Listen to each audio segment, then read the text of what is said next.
Buenos días, hermanos. Le damos gracias a Dios que podamos estar acá, contentos de poder estar aquí y seguir caminando, ¿verdad? En la palabra de Dios. Ya veo que siempre cuando hay cambio de horario, pues hay muchos hermanos que estarán llegando en un ratico o vendrán al segundo culto. Pues estaba buena el día para dormir la mañana, ¿eh? Pero damos gracias a Dios que podamos estar acá. Seguimos caminando en Romanos, tengan a mano Romanos capítulo 3. Estaremos viendo en un momento los versículos del 1 al 20 del capítulo 3 de Romanos. Estoy convencido que todos estamos familiarizados con un viejo cuento infantil que se llama el nuevo traje del rey o el nuevo traje del emperador. Este cuento cuenta que hacía mucho tiempo atrás vivía un emperador muy rico que siempre estaba pendiente de lucir las mejores prendas que se pudieran lucir. Y 2 y 3 veces en el mismo día gustaba al emperador de cambiar sus vestidos y llenarse de lujosas joyas. Los sastres del reino trabajaban sin descanso para proveer a su señor con nuevos trajes llenos de brillos y magníficas telas.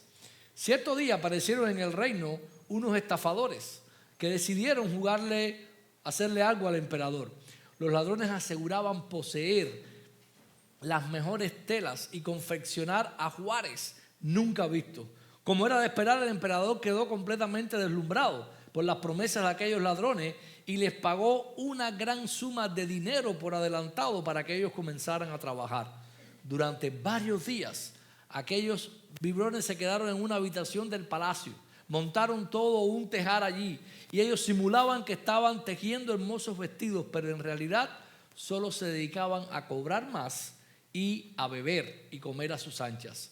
El emperador, deseoso de conocer cómo avanzaba la obra, envió a un sirviente a la habitación de los ladrones. Al llegar al lugar, el joven sirviente quedó consternado cuando vio el telar completamente vacío. Los ladrones le aseguraron que el vestido estaba hecho de una tela mágica y que los tontos e ignorantes no serían capaces de verla. Claro que la veo, es hermosa, exclamó el sirviente con temor a parecer tonto y marchó a contarle a su señor. El emperador, sin poder contener su curiosidad, partió a contemplar la obra maestra. Al llegar se quedó sorprendido de no ver nada, pero como no podía parecer tonto e ignorante delante de su súbdito, disimuló su sorpresa y dijo: claro que la veo, es hermosa. Y exclamó el sirviente con temor, y el emperador dijo: la usaré en la próxima procesión. Cuando llegó la hora, el emperador salió ante su pueblo completamente desnudo. Las personas miraban aturdidas el espectáculo, pero nadie se atrevía a pronunciar una palabra. A pesar de los murmullos, la marcha continuó, hasta que casi al final de la marcha un pequeño niño mira y dice: el emperador está desnudo. El nuevo traje del rey es una gran historia que usamos nosotros de forma proverbial para descubrir una tendencia común. Nos mantenemos quietos cuando una falacia está siendo promovida y todos están adhiriendo a ella, porque no queremos que piensen que somos estúpidos o ignorantes. Al llegar al tercer capítulo de los Romanos, debemos mantener en mente que este describe bien la condición de los judíos a los cuales Pablo le ha estado escribiendo. Los judíos se imaginaban cubiertos con una justicia que era realmente inexistente. Ellos estaban engañados con una confianza religiosa que los había desviado. Así que Pablo, como el pequeño niño, va quitando una a una todas las capas del engaño que ellos tenían encima. Ellos creían que porque poseían la palabra de Dios, ellos eran salvos.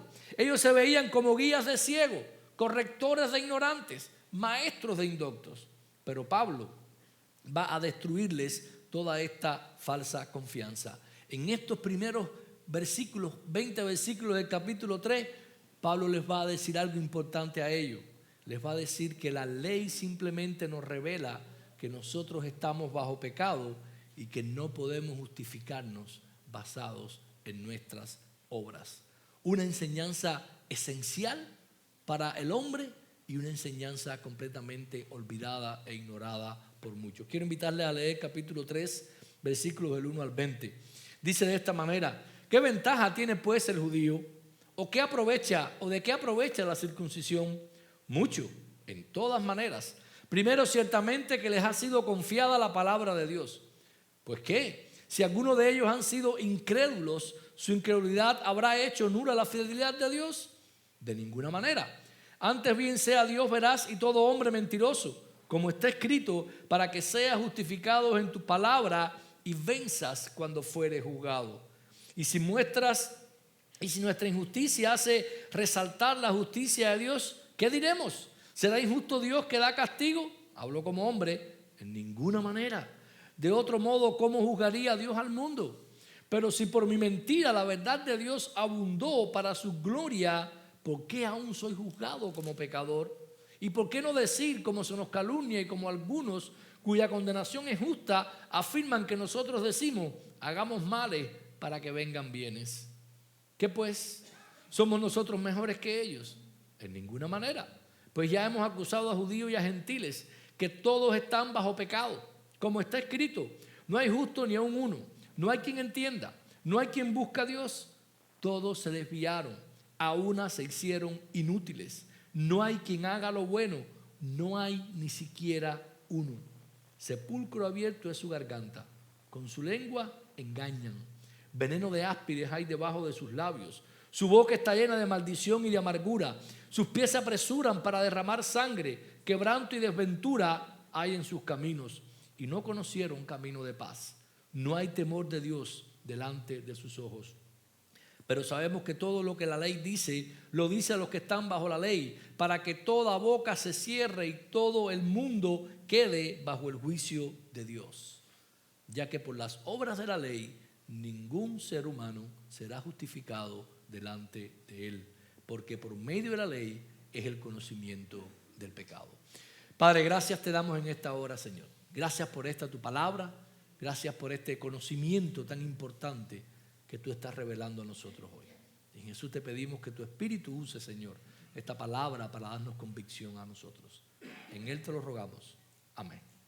Hermano, hay varias cosas. Este pasaje sigue una lógica muy evidente y hay tres partes en las cuales este pasaje sigue la lógica. En toda la primera parte, estos versículos del 1 hasta el 8, Pablo va a estar hablando de dos argumentos que va a estar poniendo. Pablo ha hecho una pregunta anticipada, ¿verdad? Los versículos 1 y 2 tenemos el primer argumento. O sea, la ventaja del judío es la palabra de Dios. Esto es lo que nos dicen los versículos 1 y 2. La pregunta es, ¿cuál es entonces la ventaja del judío? ¿O cuál es el beneficio de la circuncisión? Él estaba listo con una respuesta ahí en el versículo 2. Y lo que ellos estaban preguntando, lo que Pablo se está adelantando a este interlocutor judío, le está diciendo, bueno, si nosotros si nosotros somos condenados y somos juzgados, como él había ya dicho anteriormente, que el juicio de Dios estaba aún sobre los judíos, la pregunta es, bueno, ¿qué ventaja tiene ser judío?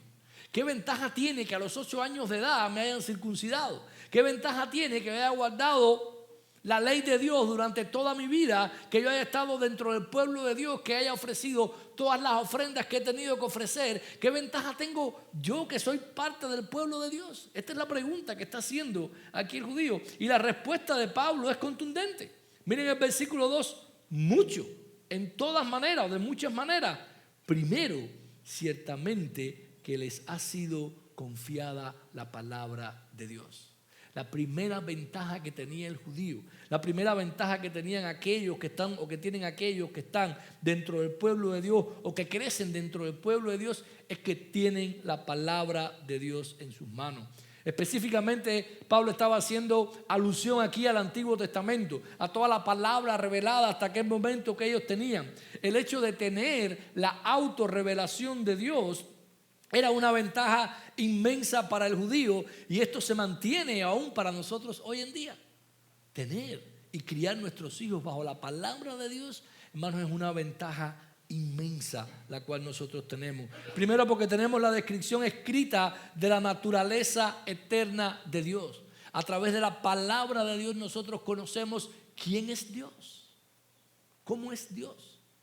Y aún conocemos no solamente quién es Dios y cómo es Él. Esto nos nos revela que Él es perfecto en santidad, en rectitud, en amor y en justicia. Cuando nosotros tenemos la revelación de Dios, usted no tiene una idea vaga de quién es Dios. Dios me convirtió cuando yo tenía 20 años de edad. Y ante los 20 años de edad, yo viví incluso al lado de una iglesia en Cienfuegos por 2 años. Yo nunca visité, yo pasaba simplemente por ahí, nunca visité aquel lugar. En el tiempo que estuve viviendo ahí al lado de la iglesia, y yo tenía una idea vaga de Dios, muy, muy vaga. Yo simplemente veía a Dios y lo que me habían enseñado acerca de Dios. Bueno, me habían enseñado que Dios no existía. Pero de todas maneras, cualquier idea que yo tenía, la idea de alguien en un lugar muy lejano, ¿verdad? Quizás haciendo algo. Pero cuando nosotros tenemos la palabra de Dios en nuestras manos, entendemos y comprendemos que Dios es recto, que Dios es justo, que Dios es bueno, que es misericordioso, que es todopoderoso. Y podemos entender y comprender entonces quién es ese Dios. Y el conocimiento de Dios es extremadamente beneficioso para nuestro presente y para nuestro futuro. Hermanos, existe una gran distancia, de hecho una infinita distancia entre nosotros y entre Dios. El Dios de la Escritura es majestuoso, es trascendental, va más allá de lo que tú y yo podemos entender o comprender. El poseer este conocimiento de Dios es una ayuda inmensa que nos ayuda a nosotros a al menos entender y comprender algo acerca de Dios.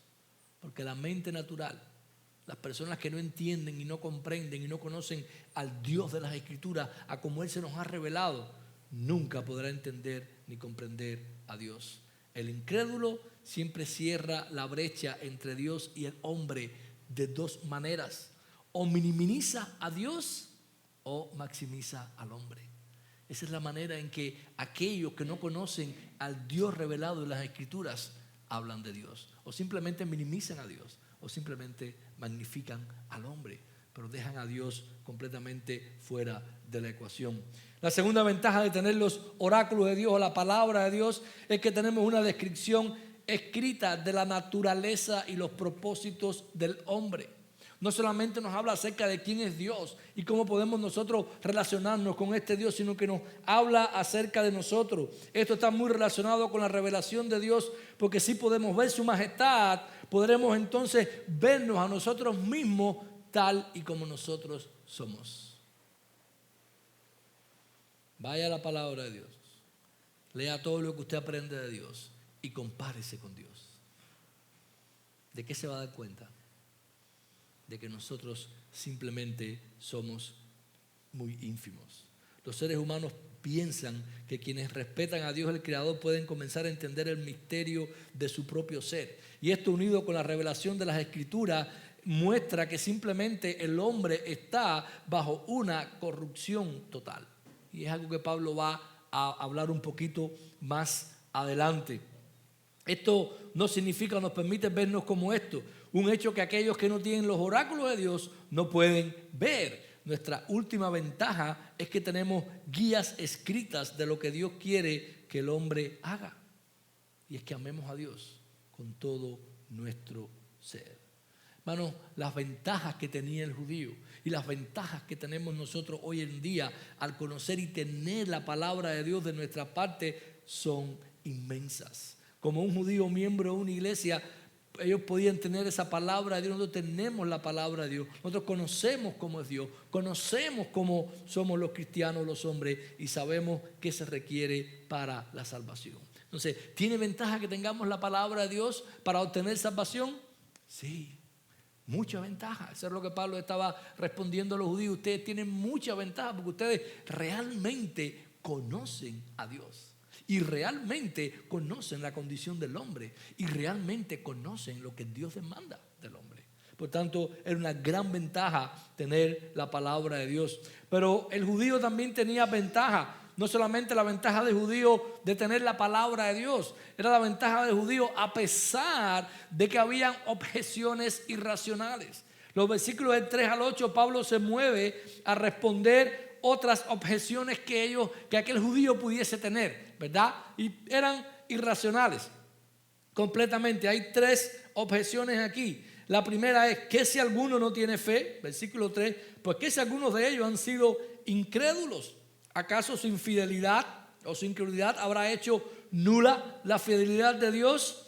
Esta es una objeción un poco extraña, la cual está diciendo esencialmente esto. Pablo, ¿cómo tú puedes decir que nosotros hemos fallado completamente en nuestra posición privilegiada y aún insistir que tenemos ventajas? O sea, lo que él está diciendo es, si tú estás diciendo que hemos fallado, lo que le dicen los capítulos anteriores, los judíos han fallado y los judíos no han podido guardar o mantener la ley, ¿cómo es entonces que tenemos ventaja? Si hemos fallado como tú dices, entonces la palabra de Dios no tiene poder y entonces él es infiel. Pero el versículo 4, Pablo igual responde, de ninguna manera. Antes bien, sea Dios veraz y todo hombre mentiroso. Y él cita un pasaje del Antiguo Testamento para que seas justificado en tus palabras y venza cuando fueres juzgado.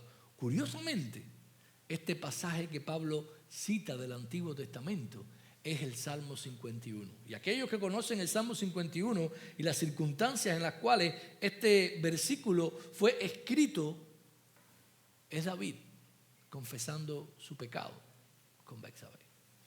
Y cuando David fue reprendido por el profeta Natán y él tiene que confesar su pecado delante de Dios, y él confiesa su pecado delante de Dios, David dice, yo he pecado, pero tú sigues siendo justo. El pecado del hombre no invalida la justicia, la veracidad de Dios, ni el poder de su palabra. David, que era un fiel de Dios, pudo reconocerlo de esta manera. No importa cuánto el hombre falle, Dios es veraz. Y afirma la justicia de Dios, probando que Dios se mantiene fiel y veraz, sin importar cómo o cuándo los individuos pequen. La objeción es, por lo tanto, completamente ilógica. Lo que Pablo estaba diciendo, mira a David, el rey David, el hombre conforme al corazón de Dios, como aún en el momento más bajo de su vida y en su confesión, él reconoció que Dios era justo y era veraz, a pesar de su pecado y de su inconformidad. Así es que sigue más hablando entonces a la otra objeción. Dice, y si nuestra injusticia, el versículo 6, hace resaltar la justicia de Dios, ¿qué diremos? ¿Acaso es injusto Dios que expresa su ira? Hablamos en términos humanos. Aquí Dios es acusado en esta parte de usar a los judíos. Es lo que Pablo estaba hablando para su propia ventaja, mostrando su justicia a través del fallo de los judíos. Por lo tanto, Dios es injusto y no puede juzgar justamente porque Él los ha usado. Eso es lo que el versículo 5 está diciendo. Y dice Pablo en el 6, en ninguna manera, de otro modo, ¿cómo juzgaría Dios al mundo? En otras palabras, oye judío, tú sabes más que esto. Dios juzgará al mundo y tú estás incluido en eso. Y todo lo que el judío quería entender o pensar es, yo estoy fuera de este juicio de Dios, ¿verdad? Porque él está diciendo, bueno, si mi pecado ha entonces abundado para que la gloria de Dios se vea, pues, ¿por qué me juzga Dios? Bueno, porque tú tienes la ley, porque tú has pecado y Dios va a juzgar a todo aquel que peca. Y Dios no nos está usando o no usó a los judíos, al pueblo judío, cuando Él demostró, cuando le dio su ley y ellos no pudieron cumplir sus mandamientos. Dios simplemente les estaba mostrando qué es lo que había en el corazón de ellos. La última objeción es también similar. Versículos 7 y 8 habla entonces de esta manera. Pero si por mi mentira la verdad de Dios abundó para su gloria, ¿por qué aún soy juzgado como pecador? ¿Por qué no decir? Como se nos calumnia y como algunos cuya condenación es justa afirman que nosotros decimos, hagamos males para que vengan bienes. Pablo, esta última acusación, esto es un argumento de lo que está diciendo es, Pablo, Pablo, lo que tú estás diciendo es un incentivo para pecar. Voy a pecar entonces, para que la gloria y la misericordia de Dios sobreabunde. Pablo no responde a este argumento. Pablo simplemente le dice, aquellos que piensan así son juzgados justamente. Y el juicio de Dios está sobre ellos por tomar la palabra de Dios, por tomar todos estos argumentos como vanos para lo que ellos quieran hacer. Simplemente dice, la condenación de los tales es justa. Hermanos, estos argumentos que posiblemente estuvieran en la mente de un judío son irracionales y tontos. Aún así, estos argumentos acertadamente representan el pensamiento de aquellos que tuvieron el privilegio de tener la palabra de Dios escrita y rechazar completamente la palabra. Son los mismos argumentos que hoy podemos ver en no creyentes que crecieron bajo la palabra de Dios en una iglesia y ponen y expresan los mismos argumentos. Hace poco, semana pasada, estuve conversando con pastores, amigos que nos graduamos juntos en el seminario. Estuvimos hablando de cómo nos iba todo. Y particularmente hablamos de un pastor que ha abandonado la fe. Él estudió en el seminario, él se graduó, él estuvo pastoreando un tiempo y él abandonó la fe. Y él me decía, pude hablar con fulano, pude conversar con él, pude preguntarle, y él, el argumento que le dijo, yo no quiero a Jesús en mi familia. Dios no es justo. Estos mismos argumentos son los argumentos que aquellos que han crecido dentro del pueblo de Dios y han rechazado su palabra ponen. Y Pablo está diciendo, son ilógicos, son tontos, son irracionales, porque Dios sigue siendo justo y sigue juzgando a todo el mundo y nos va a juzgar a todos, sin excepción de nadie. Nadie va a quedar fuera de ese juicio. Hermano, la verdad es que nuestra ventaja es grande en muchas maneras. Primero y más importante es que tenemos la autorrevelación de Dios. Nunca olvidemos eso, es muy importante para nosotros. Sabemos cómo es Dios y el resto del mundo no lo sabe. También sabemos cómo somos nosotros, pero otros sin palabra de Dios no tienen este conocimiento. Conocemos los estándares de Dios. Es difícil para nosotros imaginar cómo sería si no tuviésemos su palabra.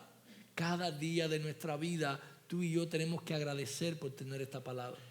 Esta palabra que muchas veces nos condena. Esta palabra que a veces cuando nos la leemos nos reprende, nos corrige, que nos hace sufrir y nos hace pasar por el dolor. Pero es un sufrimiento y un dolor que nos lleva a una relación eterna con Jesucristo. Gracias tenemos que dar todos los días por su palabra. Y gracias porque ella es expuesta en nuestra iglesia también todas las semanas. Porque tenemos esa palabra que es de mucha ventaja para nosotros. Así es que no solamente el judío tiene ventaja de esta manera, finalmente en Nuevas 20 vemos que el judío tiene ventaja también a pesar del pecado universal. A partir del versículo 9 al 20 es curioso lo que Pablo hace aquí en esta parte del pasaje.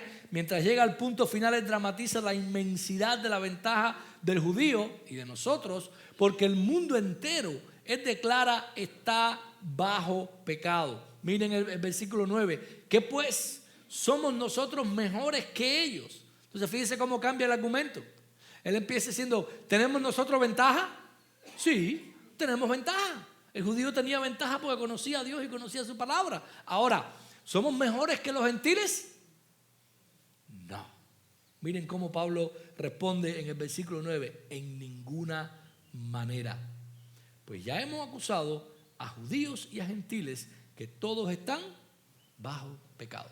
Versículos 1, 18 al 23 que se leyó, habla acerca de todas estas personas que están bajo pecado y que todo. Pablo ha estado argumentando desde el principio de la carta, todo hombre, todo el mundo, conocido en aquella época, judío o gentil, está bajo pecado, bajo pecado.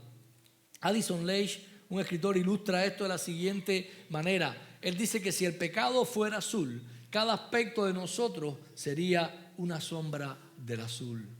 La palabra en latín para radical es la palabra radix, que significa raíz. Todos estamos infestados con una corrupción radical, o mejor dicho, con una corrupción de raíz. Nosotros estamos moralmente arruinados en nuestras raíces. Jesús dijo que la fruta estaba corrupta. ¿Por qué? Porque el árbol estaba corrupto radicalmente. Hermanos, Pablo aquí está acusando a toda la humanidad, sin importar cuán buenos individuos aparenten ser, con esta corrupción completa. Todos los hombres estamos completamente corruptos. Turgenev, no sé si lo han oído de él, es un poeta ruso. Y él lo entendió perfectamente. Miren cómo él dijo, miren lo que dijo él. Yo no sé cómo es el corazón de un hombre malo, pero yo sé cómo es el corazón de un hombre bueno, y es terrible.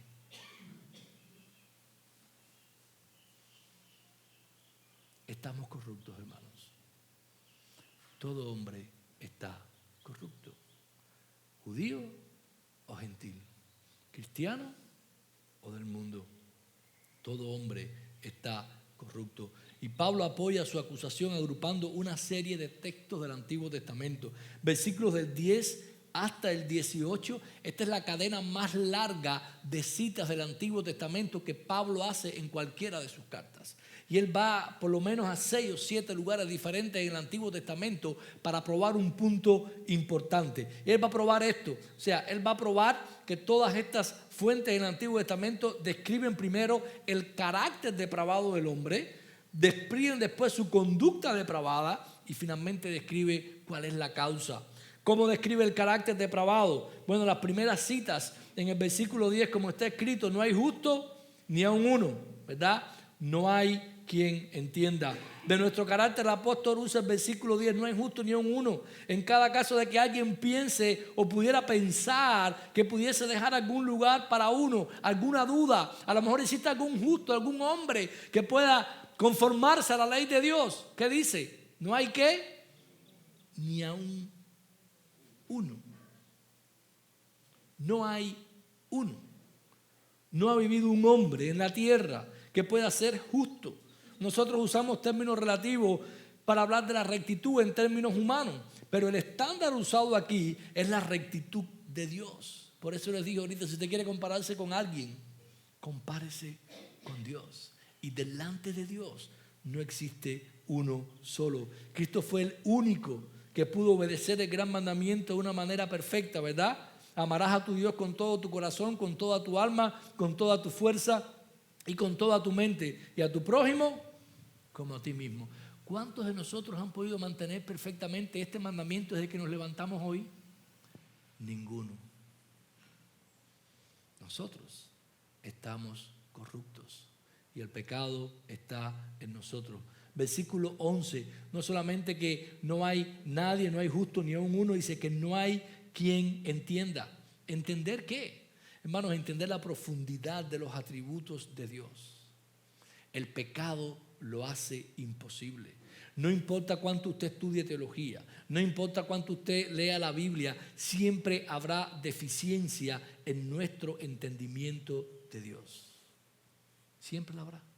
Tuve un profesor de teología que cuando él empezó a darnos teología propia o acerca de Dios, él lo primero que nos dijo es, bueno, yo quiero sentar un fundamento cuando vamos a profundizar en el carácter de Dios, vamos a profundizar en los atributos de Dios, pero quiero que ustedes tengan esta idea clara. Cualquier idea que usted se haga de Dios no va a llegar realmente a entender y conocer a Dios. Nuestras mentes manchadas por el pecado, en esta condición en la que vivimos, no podemos entender ni comprender completamente la profundidad de la riqueza de Dios. No estamos aptos, estamos tan manchados por el pecado, tan corruptos que no podemos entenderlo. Sigue en la segunda parte del versículo 11, no hay quien busque a Dios. Esto quiere decir que nadie por naturaleza quiere conocer a Dios. Este es un versículo que muchos cristianos simplemente no creen, ¿saben? Hay muchos cristianos que no creen este versículo. A menudo oímos esto. ¿Usted nunca ha oído esto? Que alguien le diga, bueno, fulano está buscando a Dios. ¿No ha oído esa palabra? Nadie busca a Dios. Si usted cree en la palabra de Dios, si usted cree en lo que dice aquí en este pasaje, dice aquí este pasaje, no hay quien busque a Dios. No hay quien con un determinado propósito busque realmente a Dios. Es todo lo contrario. Es el Espíritu el que nos busca a nosotros y es Dios el que vino a buscarnos a nosotros. Es simplemente imposible, mis hermanos. La palabra que tenemos que buscar que implica aquí búsqueda, determina a un ser humano, no busca por Dios o la verdad. Más bien él la suprime y finalmente termina volviéndose a la idolatría. Nadie por iniciativa propia busca de Dios. Eso dice las Escrituras, eso dice este pasaje. Y Pablo se está apoyando en versículos incluso del Antiguo Testamento. Lo curioso es que Pablo está demostrando al judío que su propia Biblia, la palabra revelada que ellos tenían, les estaba diciendo estas cosas. Y les estaba mostrando anteriormente de que ellos no buscan de Dios. El versículo 12 continúa con el argumento. Dice, todos se han desviado, a una se hicieron inútiles. Esto describe el resultado lógico de las declaraciones anteriores. Debido a que ninguno se ha mantenido en el camino de Dios, se han convertido en inútiles. Ellos no pueden cumplir su propósito como criaturas de Dios hechas a la imagen de Dios. Eso no significa que son inútiles.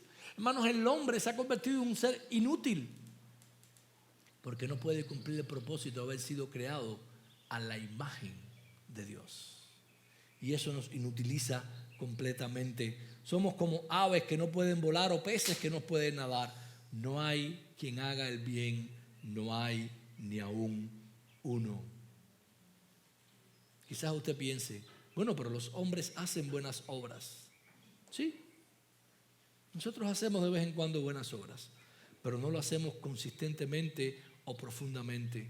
Una buena obra no solamente debe conformarse a los mandamientos de Dios, debe también venir de un corazón comprometido en honrar a Dios. Y habitualmente nosotros no hacemos esto. Así es que Pablo está contundentemente mostrándole la conducta, el carácter del hombre está corrompido porque no buscan de Dios. Son inútiles y no hacen nada que pueda hacer. Pero Pablo, a partir del versículo 13 y 14, se vuelve ahora a la conducta. No solamente que en el carácter, en el interior están rotos, el énfasis primero en el habla, y hace una pintura desagradable que va desde la garganta hasta la lengua, los labios y llega a la boca. Miren cómo Pablo en el versículo 13 y 14 lo describe. Sepulcro abierto es su garganta, con su lengua engañan, veneno de áspida hay debajo de sus labios, su boca está llena de maldición y de amargura. Lo que describen los versículos 13 y 14 está describiendo cómo lo que habla el hombre, todo lo que sale de su boca está completamente infectado. Es como no sé si ha pasado, bueno, estamos en un cementerio y a veces hay olores malos, ¿verdad? Dice Pablo, así es la boca del hombre. ¿No es nuestra boca así? ¿No hablamos cosas de estas? ¿No decimos cosas que las después nos tenemos que arrepentir? A enemigos, a amigos, a familiares, a hermanos, a muchos. Nuestra boca, nuestra conducta está corrompida. Pero no solamente nuestra boca, versículo a partir del 15, sus pies se apresuran para derramar sangre. Cuando en la Biblia usted oiga hablar acerca de esto de que sus pies es una imagen que está usando para hablar o decirle que es su voluntad. Se apresura para derramar sangre. Quebranto y desventura hay en sus caminos y no conocieron camino de paz. Hermanos, estos versículos hacen un toque final a la conducta. Suena como una historia condensada del mundo. Mientras leemos estos versículos, debemos recordar que la actividad de los pies frecuentemente es una metáfora para hablar acerca de la vida. Y en estos versículos, la depravación del hombre se ve en su prisa hacia la violencia. ¿Tendremos nosotros problemas en identificar esto? Will Durant, un escritor, historiador, él escribió una lección de historia y miren lo que él resumió. En los últimos 3.421 años de historia recogida, solo han existido 268 años sin guerra. Durante la Segunda Guerra Mundial se estima que costó $225,000 matar a un soldado enemigo. Y hoy en día todos sabemos cuánto los grandes imperios gastan en presupuestos militares. El hombre es o piensa de continuo en la violencia. No se acaba una guerra y estamos viendo que se levanta otra. Hermanos, el hombre está corrompido. Su boca y su conducta, su voluntad, lo que hace, su inclinación hacia la violencia es evidente. Solo tenemos que mirar a la historia. Pero no tiene que mirar a la historia, solo tiene que verse usted por dentro. ¿Cuántas veces usted ha tenido ganas de coger a alguien por el cuello? ¿Cuántas veces ha deseado usted la muerte de alguien? Es corrupción. Estamos totalmente depravados. Eso es lo que este pasaje nos está enseñando. Finalmente el versículo 18 nos da la causa. Nos dice: el carácter del hombre está corrompido, su conducta está completamente corrompida. Y la causa, miren cuál es, versículo 18: no hay temor de Dios delante de sus ojos. Esta es la causa, hermanos, no hay temor de Dios. El carácter, conducta, causa. La acusación de Pablo se mantiene en pie. La raza humana completa, judíos y gentiles, religiosos o irreligiosos, píos o paganos, está gravemente depravada. Gravemente depravada. Nota la conclusión de Pablo aquí al final en estos dos versículos 19 y 20. Pero sabemos que todo lo que la ley dice, lo dicen los que están bajo la ley, para que toda boca se cierre y todo el mundo, gentiles y judíos, quede bajo el juicio de Dios. Ya que por las obras de la ley, ningún ser humano será justificado delante de él, porque por medio de la ley es el conocimiento del pecado. Pablo les está diciendo: judío, gentil, no hay nada que tú puedas hacer para justificarte delante de Dios. No hay obra que tú puedas hacer para hacerlo. Tú puedes, como hombre, intentar ser un hombre bueno. Y tú puedes hacer todas las obras buenas que tú quieras hacer. Quizás tú dices: bueno, yo voy a esforzarme y voy a ser rico y voy entonces a donarle a los pobres y voy a hacer orfanato. Tú puedes hacer todo lo que tú quieras en este mundo. Puedes donar todas las cosas que tú quieras donar. De hecho, eso es como las personas ricas intentan comprar su salvación. Intentan justificarse a ellos mismos a través de obras buenas que justifiquen muchas cosas. Pero ninguna de estas cosas les va a justificar. Hermano, usted necesita entender que el que venga cada domingo a una iglesia no es una obra que le va a salvar. El que usted tenga la palabra de Dios, que usted tenga una Biblia en su casa, debajo de su almohada o en la mesita de noche, no le va a garantizar su salvación, ni le justifica delante de Dios. No existe obra que nos pueda justificar, ni los judíos, que léase su historia en el Antiguo Testamento por todo lo que pasaron y todo lo que hicieron. Ellos vivían una vida completamente diferente a la vida del resto de los que les rodeaban. Tenían leyes propias para ellos, cosas que no podían comer puerco los pobres para poder glorificar a Dios. Y ellos guardaron todo eso. Y ninguna de esas cosas los salvó.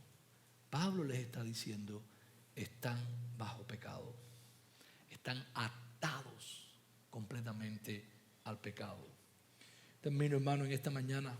Alguno pudiera preguntarse: ¿cómo podemos entonces concluir que aquellos que tienen la palabra de Dios como nosotros tienen ventaja y que todos estamos bajo pecado? La respuesta la podemos ver en la última línea de nuestro texto. La última parte del versículo 20 dice: porque por medio de la ley es el conocimiento del pecado. Conocimiento literalmente aquí es el conocimiento íntimo del pecado. La primera función de la ley, mis hermanos, es desenmascararnos y mostrarnos cómo somos pecadores. Y esta es nuestra suprema ventaja. Nosotros entendemos, al menos de cierta forma, nuestra corrupción radical. Y entendemos al menos de cierta forma que no vamos a poder llegar a Dios por nuestros propios esfuerzos. Así que Dios nos quita nuestras ropas invisibles de autoengaño y revela nuestras almas desnudas. El sistema del mundo, el mundo en que vivimos, nos dice que estamos bien vestidos cuando realmente no lo estamos. La palabra de Dios nos grita como el niño pequeño en medio de una multitud. Cuando nosotros estamos diciendo: soy rico, me he enriquecido y no tengo necesidad de nada. Pero Dios nos dice: y sabes que eres un miserable, digno de lástima, pobre, ciego y desnudo. Esas fueron las palabras de Pablo a una iglesia, perdón, del apóstol Juan a una iglesia en Apocalipsis capítulo 3. ¿Qué ventaja tiene esto para nosotros? Muchísima.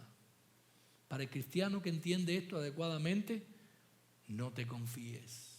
Con el tiempo tendemos a confiar en nosotros mismos, en nuestros esfuerzos. Tendemos a descuidar el regalo de la gracia que se nos ha concedido. La salvación, como veremos la próxima semana, es una gracia que Dios ha otorgado.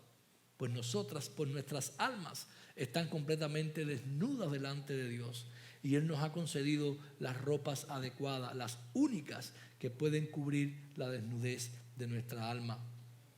Para los cristianos que no entienden esto, es importante que tú entiendas que nada puedes hacer para autojustificarte. Nada. Tú no puedes pagar por tu pecado. Ni el dinero, ni las buenas obras, ni la buena conducta, ni la penitencia. Nada puedes hacer. Nada. No depende de ti para nada. La salvación es por la sola gracia de Dios. Tus esfuerzos, por grandes y loables que sean, no te justifican delante de Dios, ni tu servicio a Él toda la vida podrá justificarte. Necesitas entender que todos tus esfuerzos son nadas en términos de vestir tu alma delante de Dios. No puedes hacer tu propio vestido. Para el no cristiano, si estás aquí en esta mañana y estás de visita y no entiendes ninguna de estas cosas, necesitas entender algo fundamental y esencial. Lo primero que necesitas entender es que tu alma está desnuda delante de Dios. Eres un pecador. El pecado te ha alejado completamente de Dios. Te hace pensar que estás bien, pero no lo estás. Estás completamente perdido en medio de este mundo. Necesitas darte cuenta de tu propia desnudez delante de Dios. Este es el primer paso para poder obtener luego la justicia de Dios. Entender y comprender cuán pecador tú eres. Todos nosotros, hermanos, debemos de ver nuestra propia desnudez. Debemos hacer uso de nuestra ventaja, que de verdaderamente conocer a Dios, de saber quién es Él, quiénes somos nosotros, lo que Él quiere de nosotros. Y como Él declaró en su palabra a aquella misma iglesia que le dijo que ellos eran miserables, dignos de lástima, pobres, ciegos y desnudos, finalmente le dice: he aquí el consejo que te doy en Apocalipsis 3:18. Te aconsejo que de mí compres oro refinado por fuego, para que te hagas rico, y vestiduras blancas para que te vistas y no se manifieste tu vergüenza y tu desnudez, y colirio para ungir tus ojos, para que puedas ver. El llamado hoy es: acerquémonos todos a Dios. Busquemos de Él y en Él, porque solo en Él está la gracia que necesitamos para nuestra vida. Oremos. Padre, gracias te damos en este día, Señor. Gracias por este texto que revela nuestra condición, Señor. Nuestra condición pecadora, nuestra condición sin esperanza si no acudimos a ti, Padre. Te suplicamos que tú nos ayudes a todos los que estamos aquí hoy, en cualquier posición que estemos, a entender y comprender que nosotros somos pecadores delante de ti, que estamos corruptos, Señor. Ayúdanos a vernos, Señor, a la luz de tu santidad y de tus atributos, para entender y comprender que estamos completamente depravados. Permite que nunca olvidemos esto, Padre, y que siempre estemos recordando que no hay nada que podamos hacer que nos pueda salvar o que nos pueda justificar. En Jesús te lo estamos pidiendo, Padre.